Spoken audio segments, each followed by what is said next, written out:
Hello Stardust and welcome back to Radical Raspberry. In this video I'm going to go through 10 easy ways to implement mindfulness into your everyday life. Subscribe if you haven't already because I post videos every single Friday about self-improvement and holistic health. And don't forget to thumbs up this video. Thumbs it up. You know, like when you just stutter, so then you just kind of turn it into a beat. Stay tuned to the end of this video because the last tip is going to help you to deepen the relationships you have with other people, which is great. Mindfulness can change your life. Missing someone.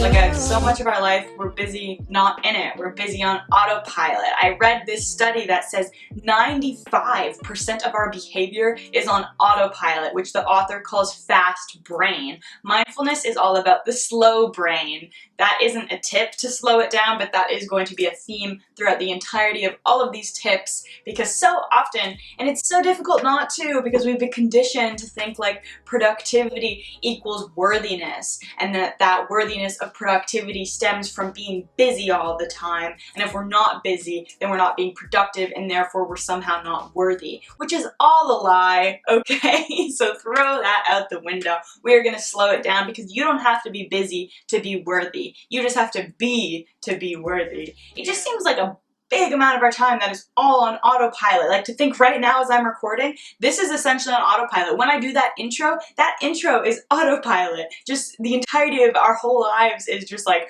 autopilot. And when we're in this autopilot, it's very much going through the motions. It's that same-ish different day mentality. When we are in that fast brain mentality, we're essentially wasting our lives. We're not even living our lives. We're just going through them. We're kind of trying to get through them. We're not even trying to get through them because that at least needs some sort of conscious awareness of trying to get through it. We're just doing it.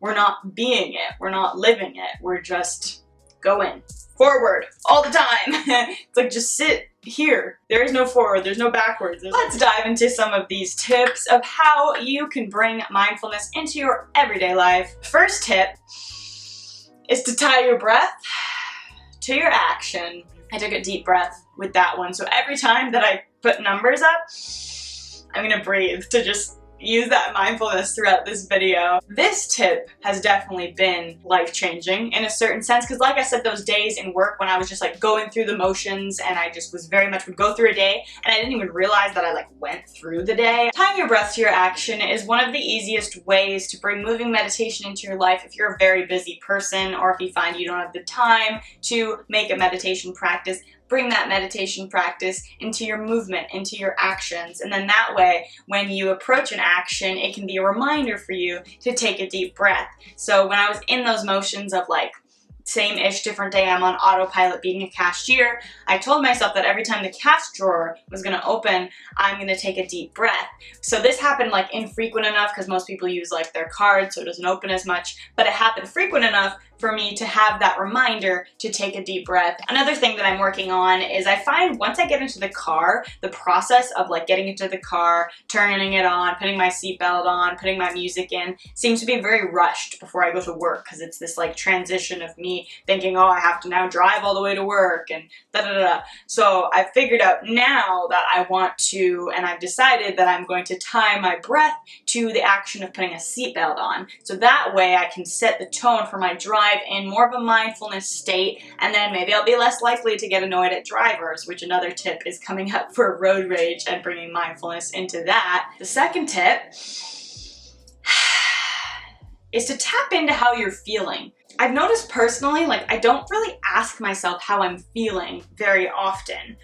Even when I'm meditating, it's like I don't just tap into how I'm feeling and give my emotional body that time. But a lot of times in my yoga practice, and you might go to some yoga classes, they talk about like the emotional body and just tapping into that part of yourself, because that is another part of yourself that we don't bring enough attention and awareness into. And for you to be aware of how you're feeling, that's you being mindful of the present moment and how you're feeling in that state. I don't even have to put a word on it necessarily. You just experience the feelings of whatever it is you are feeling in that moment. The third tip is to fall into your body. so often when we are talking about a decision that we want to make, or something that's going on in our lives, or if we're just reflecting on things, we are doing it all up here. That mindful type of mentality where we are thinking, okay, how will this decision work out? What do I think about it?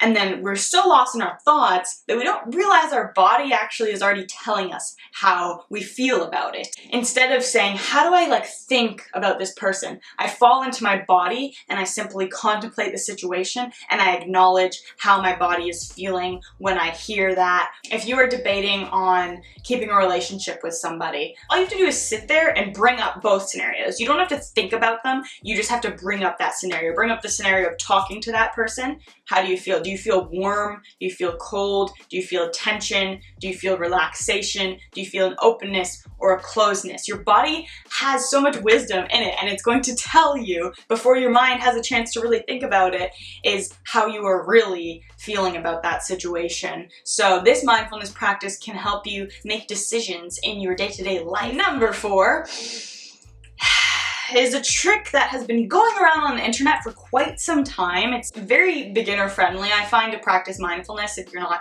huge into a meditation practice, and that is the 5, 4, 3, 2, 1 method. A graphic here to make it easier to explain. I could probably just show you this graphic and be done with the tip. At the end of it, you're a lot more rooted into the moment, and it only takes a minute.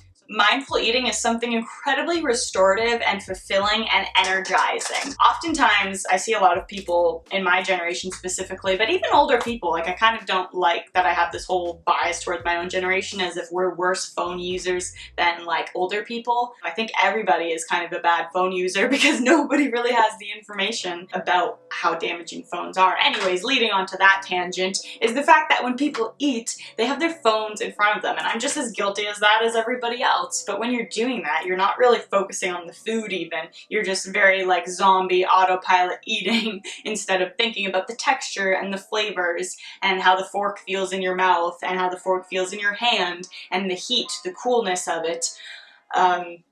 There's so many different components to food, to eating, and it can really invite you to be mindful of that. Mindful eating is something that I want to talk more about, so if you would be interested in a video dedicated to mindful eating, step by step, all of the benefits of it and such, if you're interested in mindful eating, let me know by giving this video a big thumbs up. Thank you. For now, the main thing is to just don't use your phone while you're eating. Just focus on the taste and the flavors, and that will bring you more into the present moment. Number 6 is to root down. This is one of my favorite ways to be into the present moment. I can do it just while I'm brushing my teeth, specifically while I'm standing, wherever I am, is just focusing on your feet. Your feet's contact with the earth is so powerful, not just for grounding, but just for bringing yourself into that moment. Focus on how the weight feels balancing on your feet. Do you put more weight on your heels or on your toes, on your arches, the outside of your feet? Number 7 is to mindfully drive, something that I touched on earlier with the whole seatbelt thing. Driving is so bad for igniting our fight or flight mentality. We have to be looking around thinking someone else is there to get you. I've constantly heard you don't have to worry about yourself driving, you have to worry about other people. So it puts you in this fear state of people are bad. And then I notice how annoyed I get of people driving super slow in front of me while I'm trying to get to work and I'm worrying of not getting into work on time. I'm mad at this person for driving super slow. Who do they think they are to take up that much of the road? Be more compassionate to other people on the road. So when somebody in front of me is driving really slow, I first feel how I'm getting irritated. I then will take a deep breath and I try to think and use my imagination and get creative and think, well, maybe this person has just gotten into a car crash or something and they're a little scared to be driving. Or maybe they just don't know where they're going because this is a new place for them. Maybe they have a newborn in the seat, or maybe they just haven't gotten out in a while and so they want to enjoy their drive. I find when people are in vehicles, we forget that it's a person still. We're getting mad at the car because the car kind of desensitizes us of the fact that it's just another human being at the end of the day. Number 8 is to walk slowly. This is the epitome of slowing it down. I think like people who walk fast, they say tend to be like unhappy people, which if that's the case, then I must be miserable because I walk fast all the time, like specifically when I'm at work. I think again, it's tied to this idea of like being productive, being on the go, that's your self-worth. It's like we're in that capitalist system that's like go, go, go, you gotta be busy to be productive, to make money, to be worthy. So I'm always walking so fast. I like to go from here to there, and I catch myself walking super fast, and I remind myself like, slow down. Like where are you going? You have nowhere to go. It doesn't really matter. Like those people can wait. You're gonna get there eventually. You can just walk a bit slower. Number 9. This one's better.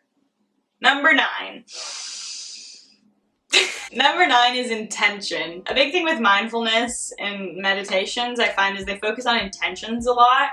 In the morning, I have a meditation and yoga practice, so that is when I set my intention. I also journal in the morning. This is some sort of sentence that you can bring up throughout your day to remind yourself of that intention throughout your day, which is going to bring you back to the present moment. Now, the 10th thing, I promised you that this last one was going to help you with your relationships. Just yesterday I had someone tell me, like, I feel like I can tell you a lot of things. Like, I feel like you're kind of drawing it out of me. Like, I feel like you can, like, read me more. And I genuinely think it's just because I mindfully listen to them. Because I'm not afraid to make eye contact and to go to that place with that person, wherever that pain may reside. That's one of the best gifts you can give somebody, is just your attention and your mindfulness. And so I find myself in a lot of situations where someone starts talking and I'm just like, I want to get out of here. Like, I will genuinely think that, like, when is this person going to stop? I want to get out of here type mentality. When I catch myself thinking that, I use some of these other tricks, like I'll ground down through my feet, get present in my body for one, because I am there in that situation. I want to be there. Then I make sure I'm looking at that person's eyes, but not just looking at their eyes, I am taking note of the way that they're talking, of their body language, of the color of their eyes, of the shape of their face, of just taking note of that person and what they look like is another way to be mindful, because you are grounding through your senses, you are falling back into your senses, and it allows you to give that person more attention. There's so many times that when I'm rushed and you're talking to somebody, I don't even remember what their eye color is. I don't remember what they look like because I'm not mindfully in that moment listening to them. A lot of times when we are listening to somebody, we're not really listening to them because we're thinking about what to say next. But if you're able, because there's lots of times where I'm listening to someone and I think of things to say, and then I just like kind of store it away and I just continue to listen to them, nodding my head, listen to the tone of their voice, like the inflection, certain words that they say. And when you're listening to them, like mindfully listening to someone, you will find like